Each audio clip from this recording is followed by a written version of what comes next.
Nhìn lại hành trình 20 năm với con nhím, Tùng thấy mình đã đi qua đủ thăng trầm. Có lúc giá cao ngất ngưỡng, ai cũng nghĩ đổi đời. Rồi có lúc giá rớt thê thảm, nhiều người bỏ nghề, nhìn thành ác mộng sổ đỏ. Nhưng Tùng rút ra một điều: chỉ cần không bỏ cuộc, sẽ có cách vượt qua. Giá sẽ về với giá trị thật. Nghề nào cũng vậy, ai kiên trì thì sẽ hưởng quả ngọt.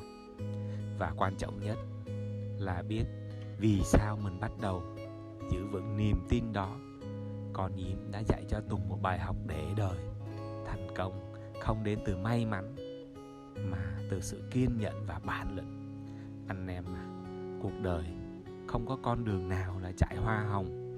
Nhưng nếu mình không bỏ cuộc, chắc chắn sẽ tìm thấy lối đi của riêng mình.